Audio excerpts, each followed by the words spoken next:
of course, that list of players to be on the pitch. They've brought Canada so much success, but I definitely do think that it's a stepping stone for Canada. A game we like to play heading into major international tournaments, of course, who are the favorites, what are the chances, and what are the expectations? So this was just put out yesterday by Nike. By the way, we're going to see the new kits for Canada. They're going to be wearing them today. We're very excited about that. And they say champions of the last major international competition. Canadian women's national team is primed to show the world a new global superpower. Here's the thing, they're not wrong. They are the champions of the last major international competition. That's why international competition, the Olympics, yes, Euros were last summer, but they are the Olympic champs here. But we've stressed this before, just the difference between Olympic competition and World Cup competition. So then when you look at that, what should we actually expect? What is the level expectations of Canada at the New Zealand-Australia World Cup? Yeah, no, you're definitely right. The World Cup is a whole other beast than the Olympics. But I do think that regardless, the expectation is set very high for Canada. The furthest they have gone is fourth. So my expectation would be to at least see them get there. Obviously, the last time they did that, they didn't have a gold medal, right? So we do know that they have the talent and the ability to get there once again. It would be great to see them go a little further. But it's also, we have to be realistic. Is it going to be a really healthy roster? Are we going to have those players back? Is it going to be, is there going to be new players on the pitch? It comes down to really what that final roster will be. But regardless, I do think that the expectation is set high. We want to see Canada bring their identity, and right now that identity is a little up in the air. Mm-hmm. Claire? Yeah, I think if the Canadians can find a scoring spark up front, I mean, the World Cup requires a lot more consistency. When you add an additional knockout round game and you take away the ability to get into the knockout rounds as a third place team coming out of the group phase, you have to have more consistency. You have to be able to score more frequently. And if they can find that spark and that chemistry up front, they may be able to do well. But if they can't find that, I can't see this team getting beyond the quarterfinals, even potentially the round of 16, if they're not able to find that spark. Yeah, offense will continue to be a hot topic when it comes to this team. And as we take a look at the starting 11 presented by GE, their strength, of course, was their defense at the Olympics, where they were able to bring home gold. They only allowed 4 goals against. And we know as well with Steph LeBay being in net, how instrumental she was when it came to PKs, which I felt like it was every other game. The Canadians were going to PKs and giving everyone heart attacks. But here's your starting 11. No surprise with Sheridan and net. Sinclair's going to be getting the start. We'll talk about the players up front later on in the show, but I do want to look at that back line with no Buchanan. As we mentioned, no Shalina Zadorsky either. She's not called here. Rose is getting a spot right now in that center back position. Chapman will come on in. Lawrence will be the right back. How big of a test do you think this will actually be defensively without Buchanan, Jess? I do think that it'll be a test, but at the same time, I think this is a great opportunity for Rose. We've seen her come in and do great things. We saw in the She Believes Cup, Canada usually is very solid defensively, and we struggled a little bit. Mm-hmm. I do think it'll be a test, but I think you have Lawrence out there, you have Gilles, you have Chapman, who have a lot of experience, and you also have Schmidt right in front. So I do think that Rose is going to be surrounded by very experienced players, and hopefully those players all step up along with Rose, and it won't be too much of a challenge for them. Mm-hmm. Yeah, I think as long as the communication in the organization between Rose and Gilles is tight, I think this back line will do okay. I mean, Canada's had a wealth of good goalkeeping. I'm not worried about that at all. They've been a program that produces excellent goalkeepers for decades. That central defender pairing, again, I'm not as worried about. They're both excellent in their own right, but really it's about their communication, how they cover each other. From a fullback perspective, I mean, we all know that what I think of Lawrence, and I think she's arguably one of, if not the best player on this team in terms of her versatility and her consistency. And I don't necessarily disagree with bringing Chapman in as a left fullback. I think you're going to have to do something to contain Cascarino today. But I do hope that Gabby Carl sees some minutes. It's clear from Bev's perspective that Jade Revere is not quite up to match fitness just yet, as she will. I mean, I think we kind of see her as the other fullback option here, but I think you need to get Gabby Carl minutes. If she's worried about Revere's fitness and she may not be able to go 90 minutes in a World Cup scenario, you're going to need an alternative. And I think Karl provides an additional attacking perspective from that fullback position. You're right, Riviere. That's someone else who's coming back from injury. Rose, by the way, recently returning from injury. So looking to get back into match fitness as we take a look now at France's starting 11, brought to you once again by GE, and we were a little concerned here of how their roster would actually look at the World Cup. As we know, their federation itself has been having some off-field problems. They were very upset with their coach, Corinne Diacre. The players, big-name players like Renard, Diani, Katoto, saying, we're not going to the World Cup. We're going to boycott unless there is a coaching change. Well, you're seeing some of those names, in particular Renard, one of the best center backs in the world, in the lineup. Why? Because changes were, in fact, made. Hervé Renard has been hired as their new coach. He coached Saudi Arabia at the Men's World Cup. This is what the French Federation had to say. It appears that the dysfunctions observed seem in this context irreversible. So the players now are happy. It seems like the French Federation is happy. They've brought in a new manager who is very reputable in Renard himself. Do you think this will help them on the field, Claire? It's so hard to comment on off-field environmental politics within a team when you're not actually there yourself. And if we're looking at France's major competition results recently, they knocked out by the Americans in the quarterfinals in the 2019 World Cup, made it to the semifinal of the European Championship, where they were knocked out by the eventual champions England. And those aren't necessarily poor results. But will this be the change that pushes this team over those hurdles and gets them to a final and even potentially gets them a World Cup? I think that remains to be seen. I think Eugénie Le Sommer coming back into the lineup is huge. She will be very dangerous against Canada today. And when we talk about that partnership between Rose and Gilles, that's who I'm talking about containing as players up to the caliber of Le Sommer. So it would be a big test for Canada today, and whether or not France can kind of overcome that quarterfinal, semifinal types of finishes that they tend to get, it could be really interesting. I mean, we could be looking at, again, a France-England rematch in the semifinal of the World Cup here. Yeah, and you're mentioning other players coming on in. She's the leading goal scorer, too. And you're right, we don't really know how that would have affected them, but you look at their last results and where they were able to go at the 2019 World Cup, most recently Euros, and making it to the semifinals. Didn't qualify, by the way, for the Tokyo Olympics. But you do wonder, with this new coaching change, I mean, I don't know if you've ever been a part of something like that, where suddenly it's just this whole refreshing atmosphere, and you just don't realize sometimes. I mean, obviously that does trickle down onto the pitch and can revive some players. Yeah, it definitely can.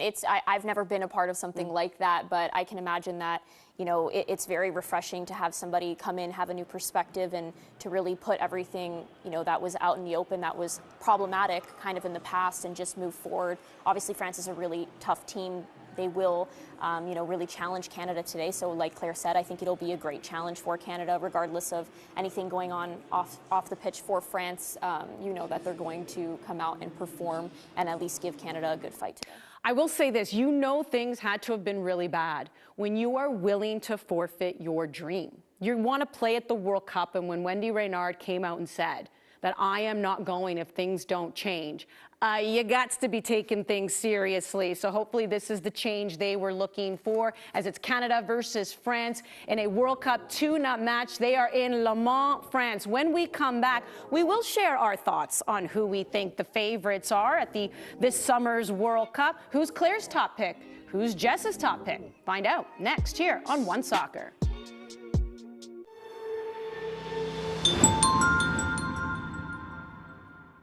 Life's better with extra space. Space for family. Space for memories. Space for you. Try 4 weeks free. Access Storage, proud partner of Canada Soccer and the women's national team. These days at your local Legion, we're marching to the beat of a different drum.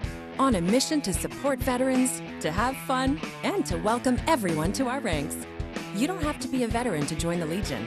And as a member, you'll join thousands of others serving our veterans, our communities, and our country. Oh yeah, and our Member Perks program will save you thousands on shopping, dining, products, and services across the country. Join us at legion.ca.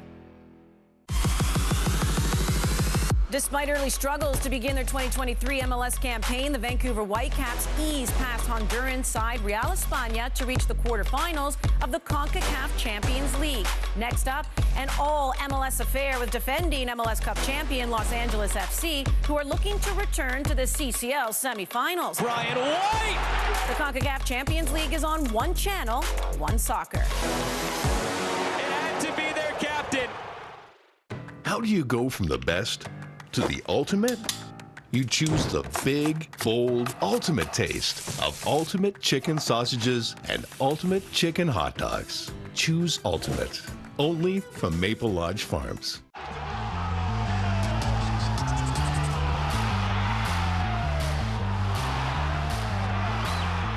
Thank you, Canada, for making dreams come true.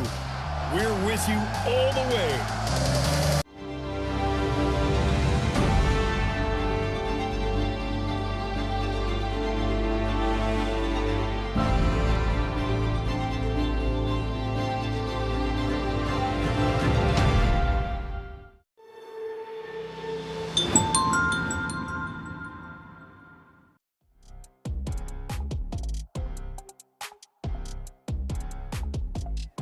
Le Mans, France, that's where the Canadian women are, getting set to take on the French. The last time these two teams faced each other, March 4th, 2020. That was in the first edition of Tournoi de France. In fact, if you recall, that was the tournament the Canadians were at when the world shut down, the pandemic hit, and everyone was scrambling to get back home. That was a 1-0 loss for the Canadians as we welcome you back inside our One Soccer studio. Andi Petrillo, Lisi, Clare Rustad. The World Cup, as we know, is this summer, just over 3 months away. Oh my goodness, time is flying by. So let's have a little fun, shall we? Claire, I'm going to begin with you because we like to know who you think the favorite is to win this. Maybe who's your dark horse? What are some of the countries you're looking at here? I mean, it's so fantastic that we're in a position where we even have to have a debate about this, and where there are so many good and exciting and powerful women's teams. But it's probably going to come home this summer, and I think England's going to win the World Cup, and we all need to get used to it right now. Their performance at the Euros was phenomenal, and I think they're just a force to be reckoned with. The front six they started against Brazil, even without Beth Mead, Stanway, Walsh, and Toon across the midfield, James, Russo, Hemp up front. I mean, it's a nearly unstoppable front six, and they were creative and dynamic and fantastic against Brazil recently. They're going to be a real force to be reckoned with. And like I said, if they run into France in the semifinal on the way to the final, it'd be a phenomenal game to watch. But yeah, I think we just need to get used to hearing that it came home. Yeah, there was another first edition of the tournament Finalissima, and they came home with that trophy too. They do seem to be winning things. It's bringing flashbacks back of Spain during that time, the men's team when they were winning Euros, and then they win the World Cup. When you are just such a strong team that's together, and all these tournaments are happening back to back, and you just don't see changes, you don't see injuries affecting them. They just seem like they're steamrolling over everybody. Are you going to counter her, or are you going to agree with her? Well, I do agree. My first choice is England, but I also, I don't think that, as much as I know that the U.S. is not the same team, they're not the same powerhouse that they used to be. They do have a lot of young talent coming through, and they're sort of in a rebuilding phase, so to speak. But, I don't think that it's fair to completely cut them out. They have a force up front, right? Every single player that steps into those attacking roles for the U.S. figures out how to put it in the back of the net. Obviously, they just had an injury with Mallory Swanson. That's a huge loss for them. But you have players like Sophia Smith, who we didn't see in the She Believes Cup, who is a fantastic player, and every time she comes out onto the pitch, she is making things happen. So I do think that they're still a force. They're 3-time reigning champs for a reason. So as much as I am on England's side, and I do think that England has potential to win it all with that front six, like Claire said, and the depth that they have coming off the bench, I also think the U.S. is going to be in the run for sure. I think we're all in agreement here because I'll go with England as well, just everything that I've been seeing from them. I just don't think they're slowing down. But it is worth mentioning, I mean, the Americans are still pretty strong, and that we know, Claire, is a program where it's like next up mentality. They really do have this incredible feeder system. But is it, as you just alluded to in talking about the fact that we're having this conversation because there are so many powerful teams, it's not a given anymore that the Americans are going to win everything? No, absolutely not. I think 2019 was realistically the last World Cup where we're going to see where we saw the Americans as the odds-on runaway favorites to win the whole thing, and sure enough, they did. I just don't think that's the case anymore. I think there are so many teams in this tournament who could be dangerous: Sweden, Germany, France, England. I mean, a lot of them end up being European teams, and 7 of the 8 quarterfinalists in the 2019 World Cup were European teams. It's just not a foregone conclusion anymore that the Americans are going to win it. But what other team are you keeping an eye on, though, Claire? Like what, from a dark horse perspective, Yeah. or from a I mean, I think the France-England semifinal could be really exciting, and even though I say that England's going to make it through, from a dark horse perspective, I really like the way that Japan played in the She Believes Cup. They're playing beautiful football right now. I don't think their rebuild from 2015 is necessarily complete just yet, but it's well on its way. And their path could land them either in the quarterfinals against the Americans or potentially Sweden, and then meeting the Americans in the semifinal, should they be able to make it that far. And I think with just some well-timed, patient, organized performances, they could potentially really outperform their ranking. And again, just beautiful football from the Japanese. I really hope it continues. Yeah, they are a previous World Cup winner. They have proven they can get it done on the biggest stage. Do you have a dark horse as well? Yeah, you know, I'm a Sweden fan. I think that, you know, Sweden has they have an experienced squad. They have players who are playing for, you know, the top teams in England and in Germany and France. Those are not easy, you know, leagues to be playing in, and they're not only just playing in it, they're doing really well. So, you know, you have a player like Eriksson, right? You have so many players that are also coming through the ranks from the back. You have people who are very experienced. If you move into the midfield and the forward, you have a lot of young talent coming through and making their way into those lines. So I'm excited for Sweden. I think that they might be a dark horse, and you know, we saw them play against Canada in the gold medal match, and that wasn't an easy game for Canada. Obviously, it went to PKs, and we're talking about how great Canada is, and you look at a team like Sweden, and you know, they put up a fight. It wasn't an immediate yes for Canada, this is a win. So I definitely do think that Sweden is very capable, and they're definitely my dark horse. I mean, these are all teams the Canadians have faced, and here's the thing: if they're going with the current lineup right now, as we mentioned, this is a depleted Canada with injuries. We do wonder how different Canada will look as well in the next few months. There is time to heal up. It's just unfortunate in the final tune-up that you don't have a lot of players here today. I'm sure that's how Bev Priestman is feeling. She's had to do some experimenting. When we come back, we'll take a look up front. How do you feel about Jordan Huitema on the flank? New degree advanced. First ever 72-hour non-stop protection with motion sense. Tested to the limit and proven. Still feeling dry and fresh. 72-hour non-stop protection however much you move.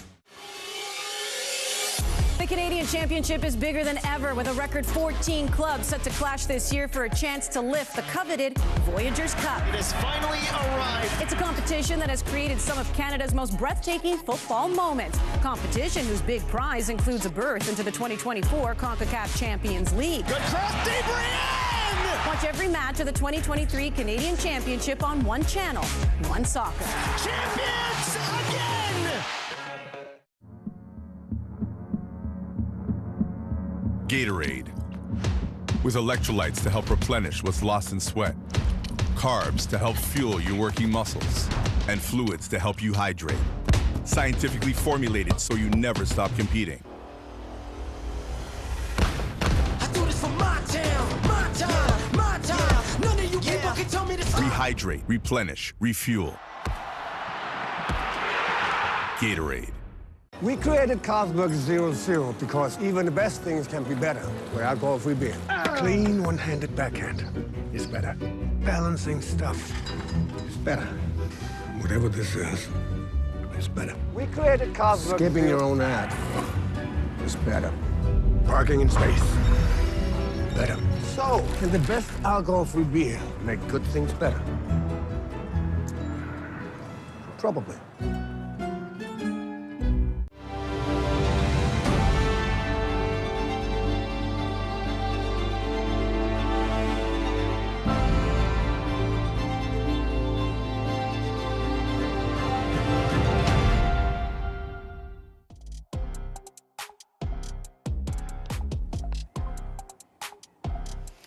Oh, the beautiful Champs-Élysées. How wonderful is France? That's where the Canadians are. They're in Le Mans, 2.5 hours outside of Paris. The Canadians at their last major tournament, as we know, the Olympic champions. The French, that would be last summer's Euros. They made it to the semifinals, finishing in third. Andi, Jess, Claire, with you. Up front, the Canadians, we keep talking about scoring. And we know that in this game, Christine St. Clair is getting the start. Claire, we know that we've seen her role change over the years, and in particular with the national team. We've seen her start. We've also seen her come off the bench. What do you make of her getting the start today? I actually think it's a good decision. I think that Bev's going to have to make some changes in the flank department pretty early just to get some players some minutes, and they need to take advantage of St. Clair's leadership. I think moving her up to that target position will be important. It's just about finding that spark and that chemistry around her and who should actually be playing on either side. I'm a little disappointed we didn't get to see players like Allen or Lacasse start on either side. Because like Leon and Heidema, we've seen them in these positions, and I think this is where we need to get some debuts and get some minutes for players who may need to make a significant impact at the World Cup.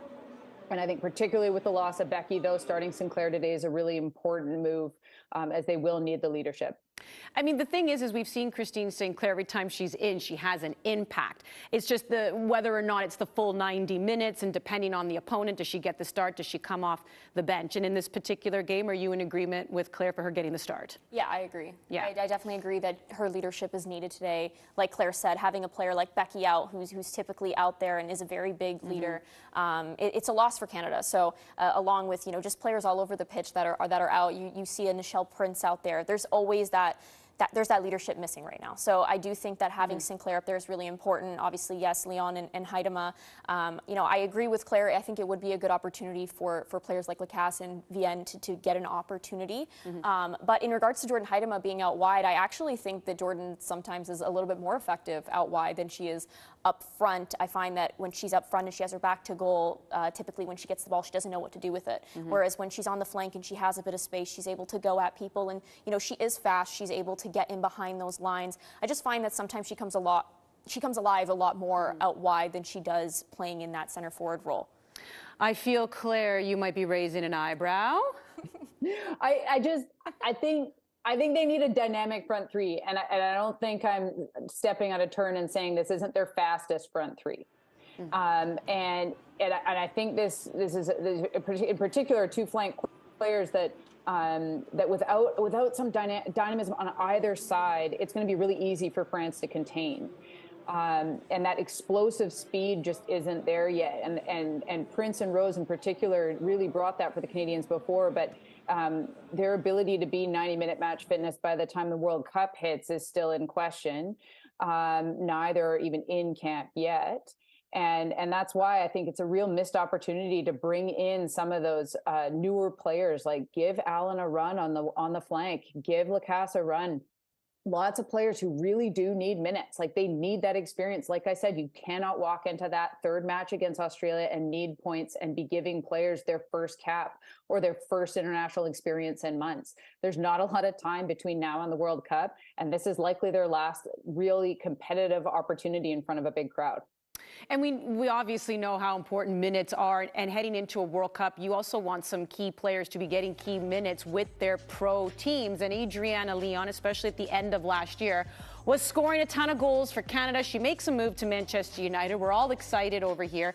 Not getting the minutes. Only 5 appearances, 0 starts. Managed to score a goal there. Is there concern here, Claire, for the minutes, the lack thereof? Or, do you think in particular with Bev Priestman starting Leon here today and Heidema, are they also auditioning for starting roles for the World Cup? I think everybody's auditioning for a starting role in the World Cup at this stage. I think finding the front three with the right chemistry is really important. But I think the match fitness thing will be a big story for the Canadians in the World Cup. And it's not just Adriana Leon. It's the players coming back from injury. It's players who didn't get a ton of international experience leading up to it. I'm going to be saying this all day, I think. But I think 90-minute match fitness is going to be something that they're lacking. And figuring out the puzzle of who starts and who comes in as a substitute and which pairings or trios work best together is going to be really difficult, and there just isn't a lot of time between now and when the first match of the World Cup kicks off. You have to think we're going to see some changes in that second half, as you just mentioned. Like, yes, this is the starting three. Lacasse, we know, has some wheels. Laracy, when she's come in, we've seen some wheels. Evelyn Vienne has been a strong number 9. Just, do you think at least the options are there for Bev?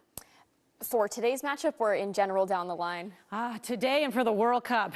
I think, again, back to Claire's point, I think a lot of those players like a Laracy, we saw her play maybe, 10 minutes in the She Believes Cup. If that is a player that you're really considering to bring to a World Cup, she needs a lot more experience on that pitch. She does have wheels. I've played with Claire Laracy, and she is probably one of the fastest players I've ever played with.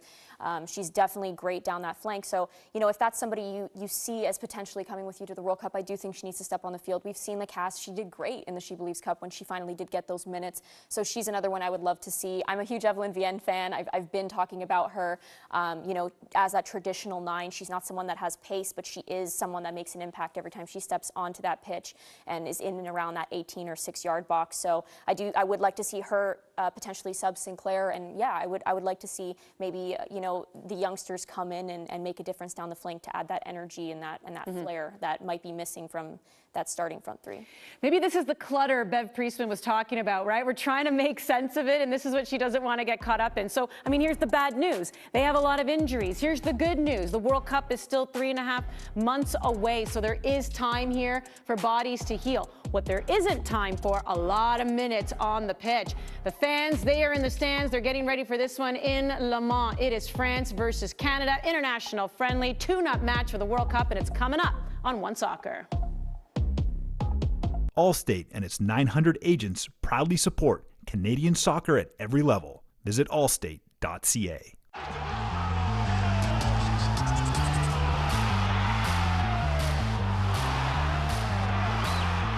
Thank you, Canada, for making dreams come true. We're with you all the way. How do you go from the best to the ultimate? You choose the Fig, Fold, Ultimate taste of Ultimate Chicken Sausages and Ultimate Chicken Hot Dogs. Choose Ultimate. Only from Maple Lodge Farms. It looks like we're headed towards And many people's dreams of owning a home. What's keeping you up at night? I'm kind of stressed about my money situation. Oh, it's stressful to talk about.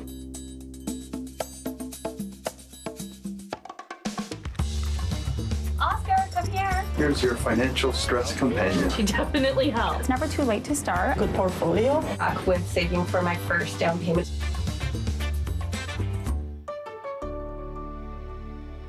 Think you've seen tough?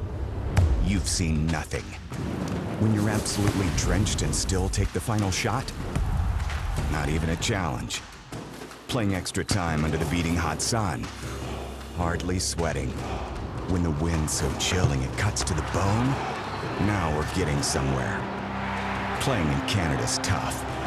We're not sorry about it. Want to beat us? Come on. We're made for this. At Toyota, our lineup of electrified vehicles is always growing.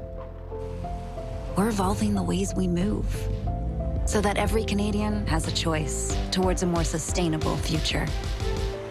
One that includes the all-new, all-electric Toyota VZ4X. Because every electrified vehicle we build at Toyota brings us all closer to a better future. Canada's women's national team on One Soccer is brought to you by the Toyota Corolla family.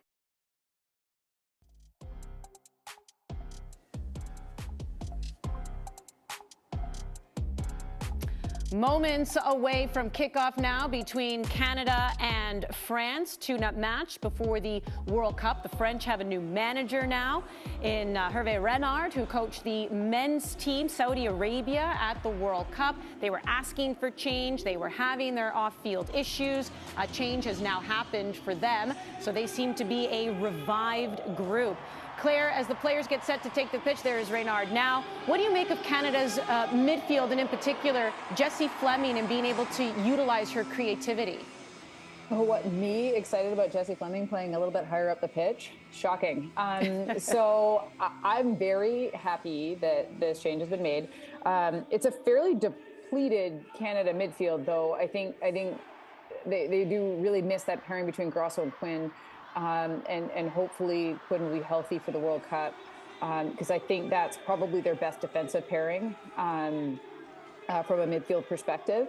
I've said it before and I'll say it again, the key to Canada's success is Jessie Fleming playing in an attacking role and being allowed the creativity to roam a little bit in that position.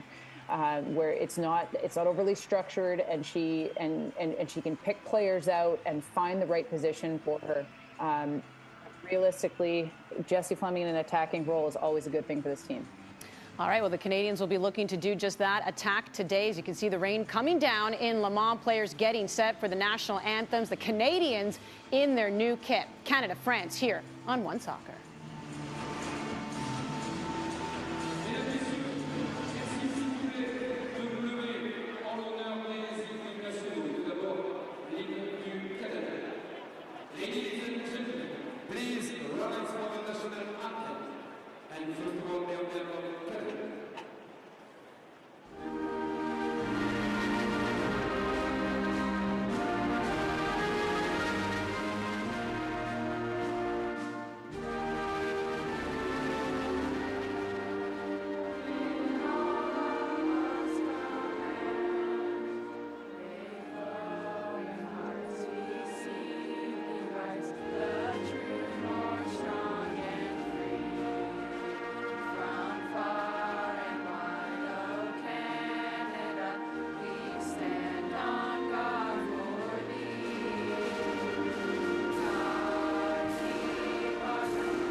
Mesdames et messieurs, en l'honneur de l'équipe de France, la Marseillaise. Ladies and gentlemen, in honor of the French team, la Marseillaise.